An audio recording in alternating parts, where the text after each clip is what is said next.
इन सबके बीच में सबसे पहले जिस खबर की बात करेंगे वो खबर एमसीएक्स में जो टेक्निकल ग्लिच की वजह से ट्रेडिंग नहीं शुरू हो पाई उसकी बात करते हैं। जी हां, अगर आप देखिए तो एमसीएक्स के प्लेटफॉर्म पर लगातार सवाल उठ रहे हैं क्योंकि डिजास्टर रिकवरी साइट के जरिए जो ट्रेडिंग शुरू होनी थी उसके बारे में भी अभी जानकारी नहीं है, लेकिन एमसीएक्स पर आज सुबह से ट्रेडिंग बंद है। आप देखिए सुबह से ही एमसीएक्स पर ट्रेडिंग नहीं हो पा रही है। टेक्निकल दिक्कतों की वजह से जो है वो ट्रेडिंग शुरू होने में दिक्कतें आ रही हैं। एक्सचेंज जो है वो लगातार समय बढ़ाता जा रहा है। पहले 9:45 के अराउंड टाइम दिया गया, फिर 10 बजे का, फिर 10:30 का, इस तरह के लगातार समय बढ़ाया जा रहा है। डिजास्टर रिकवरी साइट से ट्रेडिंग का हवाला दिया जा रहा है।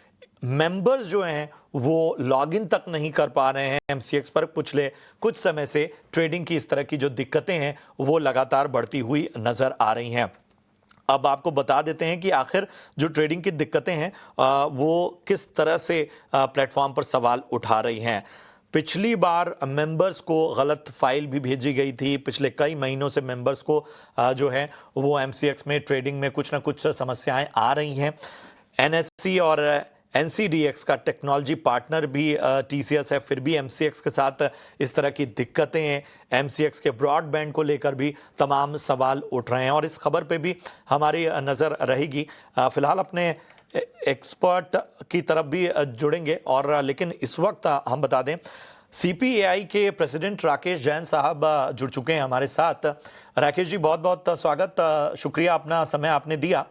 सवाल वही है कि मतलब कई फ्रंट पे जब इतने बड़े बड़े नाम जुड़े हुए हैं, टेक्निकली जो सपोर्ट दे रहे हैं एमसीएक्स के प्लेटफॉर्म पर, उसके बावजूद ये फ्रीक्वेंट जो समस्याएं आ रही हैं, हालांकि समस्याओं का स्वरूप बार बार बदल जा रहा है, उस टेक्निकल ग्लिच का स्वरूप बदल जा रहा है, लेकिन मुश्किल तो आम ट्रेडर्स को हो रही है और आज तो ट्रेडिंग शुरू ही नहीं हो पाई।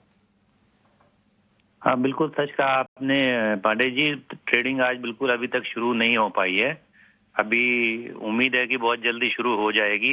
हम एमसीएक्स मैनेजमेंट के साथ बातचीत कर रहे हैं, लगातार टच में हैं। टेक्निकल कुछ इशू है, अब वो डीआर साइट से शुरू करने की कोशिश कर रहे हैं। अब देखिए कितना वक्त लगता है, ये कहना मुश्किल है, बट प्रॉब्लम तो है। आमतौर पर किस तरह से चैलेंज हो जाता है, और जाहिर सी बात है कि मतलब लगातार समय बढ़ाया भी जा रहा है, उन सब के बीच में सवाल ये उठ रहा है कि आखिर इस तरह की समस्याएं मतलब समस्याओं का बार बार स्वरूप बदल रहा है। मैं बार बार इसीलिए ये चीज कह रहा हूं और सरकार ने भी इस बारे में जवाब मांगा है।